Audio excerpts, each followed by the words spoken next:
আমি কিন্তু ওই আল্লাহর কাছে বিচার দেবো। আল্লাহ উঠার সময় কিন্তু আমরা দুজনে একসাথে উঠছিলাম। আপনি কেন আমাকে ফেলে দিয়ে আপনি এখন আমাকে ভুলে গেলেন? নিহাল নুরা উপস্থিত ছিলেন। আপনি যখন নির্মম লোমহর্ষক ঘটনা বললেন, তার স্বামীর জন্য তার কি বেদনা হয়নি? আপনার বর্ণনার মধ্যে দিয়ে তার স্বামীর বেদনাকে উনি খুঁজে পেয়েছেন। আমরা সবকিছুকে ধারণ করি, জুলাইকে ধারণ করি। ধন্যবাদ মাননীয় সদস্য। মাননীয় সদস্য, 90-এর ছাত্র গণ অভ্যুত্থান। মাননীয় সদস্য একটু শুনেন, আমি বলি। মাননীয় সদস্য একটু শুনুন, আমি বলি। 90-এর ছাত্র গণ অভ্যুত্থান এবং 24-এর জুলাই অগাস্ট ছাত্র গণ অভ্যুত্থান দুটোরই আপনি রাজপথের কর্মী।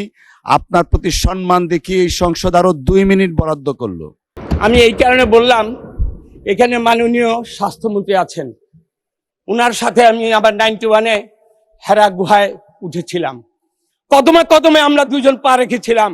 উনি আল্লাহর রহমতে উনার দোয়াটা হয়তো কবুল হয়েছে। কদমে কদমে ইনশাল্লাহ উনি ফুল মিনিস্টার হয়ে গেছে, আলহামদুলিল্লাহ। আমার কোনো খেদ নেই।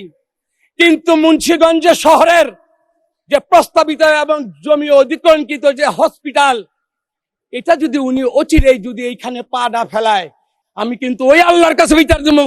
আল্লাহ উঠার সময় কিন্তু আমরা দুজনে একসাথে উঠছিলাম। আপনি কেন আমাকে ফেলে দিয়ে আপনি এখন আমাকে ভুলে গেলেন?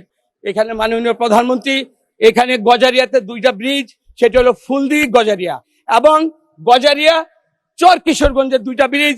মাননীয় শহীদ প্রেসিডেন্ট জিয়া রহমান এবং বেগম খালেদা জিয়ার যে প্রতিশ্রুতি, এটা কখনই আপনি মুন্সিগঞ্জকে ভুলবেন না, সে আশা প্রত্যাশা ব্যক্ত করে সবাইকে ধন্যবাদ জানিয়ে, মাননীয় স্পিকার, আপনি যে সম্মান দেখিয়েছেন 90-এর চেতনা মহসিন হল, এটাকে স্মরণ রাখছেন, সেই জন্য আপনাকে ধন্যবাদ।